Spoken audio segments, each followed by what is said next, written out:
Hi అండి. నమస్తే. Welcome to అమ్మాయి లోకం. అందరూ ఎలా ఉన్నారు? నేనైతే చాలా బాగున్నాను. మీరందరూ కూడా బాగుండాలని మనస్ఫూర్తిగా కోరుకుంటున్నాను. ఇవాళ మన రెసిపీ వచ్చేసి మార్నింగ్ బ్రేక్‌ఫాస్ట్‌లోకి కానివ్వండి, నైట్ డిన్నర్‌లోకి కానివ్వండి, ఒక హెల్తీ రెసిపీ. ఎలా చేయాలో చూద్దాం. స్కిప్ చేయకుండా చూడండి. ముందుగా మిక్సింగ్ బౌల్‌లో ఒక కప్ అటుకులు తీసుకున్నాము. ఇవి ముద్దటుకులండి. ఈ రెసిపీకి ముద్దటుకులు మాత్రమే యూజ్ చేసుకోండి. దీన్ని మంచిగా 2 సార్లు కడిగేసుకుందాం.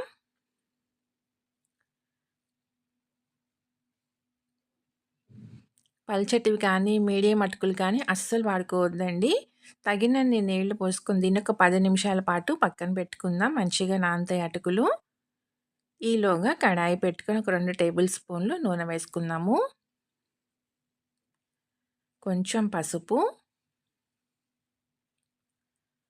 ఒక 3 లవంగాలు, ఒక యాలక్కాయ, 2 చిన్న ముక్కలు చెక్క తీసుకున్నామండి, దాల్చిన చెక్క.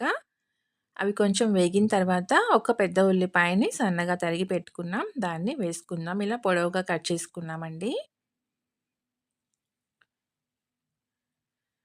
ఒక పచ్చిమిర్చి వేసుకుందాము.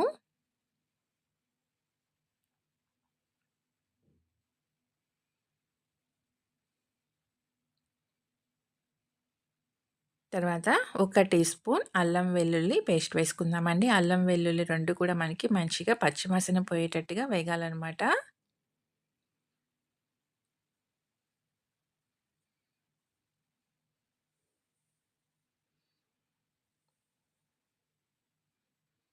చాలా సింపుల్ అండి. చాలా అంటే చాలా టేస్టీగా ఉంటుందనమాట. ఇలా మంచిగా వేగిన తర్వాత ఒక మీడియం సైజ్ టొమాటోని కట్ చేసుకొని పెట్టుకున్నాం. దాన్ని కూడా వేసేసుకుందాం. టమాటోలు మనకి మంచిగా మగ్గిపోవాలండి. ఇప్పుడు ఒక అరకప్ వచ్చి పచ్చి బఠానీలు తీసుకున్నామనమాట. వాటిని కూడా వేసేసుకుందాం. పచ్చి బఠానీలు మనకి ఊరికేనే మగ్గిపోతాయి కాబట్టి ఇప్పుడు వేసుకున్నా గానీ సరిపోతుందండి. రుచికి తగినంత ఉప్పు, ఒక పావు టీ స్పూన్ ధనియా పౌడర్,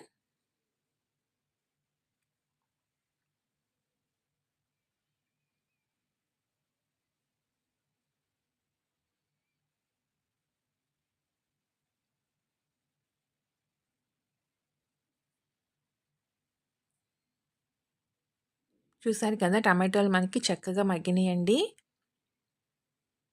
ఇప్పుడు దీనిలో వచ్చి నేను కూరగాయలు ముందుగానే స్టీమ్ చేసుకొని పెట్టుకున్నాననమాట. వేగడానికి టైం తీసుకుంటుంది కాబట్టి ముందుగానే స్టీమ్ చేసుకున్నామండి. ఒక చిన్న క్యారెట్‌ని కట్ చేసుకొని వేసుకున్నాం స్టీమ్ చేసుకొని. ఒక చిన్న సైజ్ బంగాళాదుంపని కూడా మనం స్టీమ్ చేసుకొని వేసుకున్నామండి. ఒక 10 వరకి బీన్స్ కూడా కట్ చేసుకొని స్టీమ్ చేసుకొని వేసుకున్నామనమాట.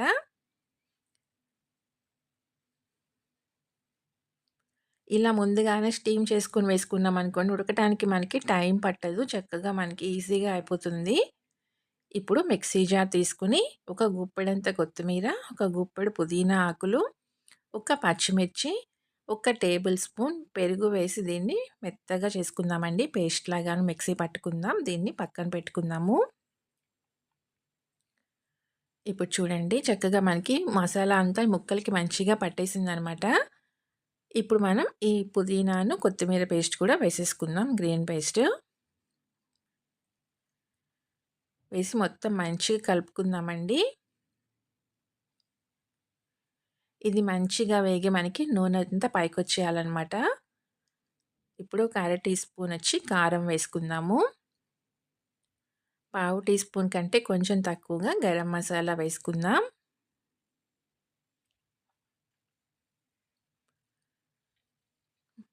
మొత్తం మంచిగా కలుపుకుందామండి.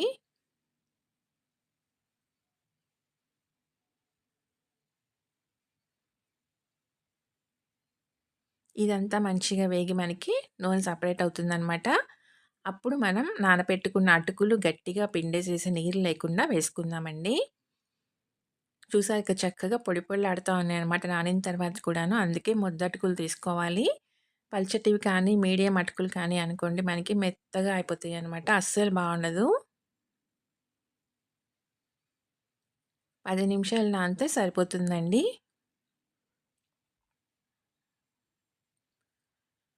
ఇలా వేసుకొని మొత్తం ఒకసారి మంచిగా కలుపుకుందాం. ఇవి వేసుకున్న తర్వాత ఒక 2 నిమిషాల పాటు అలానే వదిలేద్దామండి కలిపేసుకొని. ఈ మసాలా అంతా అటుకులకి మంచిగా పట్టుకుంటుందనమాట. మనం ఎన్నో రకాల వెజ్ బిర్యానీ తిన్నాం కదా! ఇలా ఒకసారి ట్రై చేసి చూడండి. చాలా క్విక్‌గా అయిపోతుంది. పిల్లల నుంచి పెద్దవాళ్ళ దాకా అందరికీ చాలా బాగా నచ్చుతుందండి. సన్నగా తరిగిన కొత్తిమీర కొంచెం వేసుకుందామండి పైనుంచి. స్టవ్ అయితే ఇంకా ఆఫ్ చేసేసుకుందాము. రెడీ అయిపోయింది. అంతేనండి. సర్వ్ చేసుకోవటమే అనమాట. తప్పకుండా మీరు ట్రై చేసి చూడండి. మీకెలా వచ్చిందో కూడా నాకు తప్పనిసరిగా కామెంట్ చేయండి. అలానే వీడియో నచ్చినట్లయితే తప్పకుండా సబ్స్క్రైబ్ చేసుకొని ఒక లైక్ ఇచ్చేయండి. మీ ఫ్రెండ్స్‌కి, ఫ్యామిలీ మెంబర్స్‌కి షేర్ చేయండి.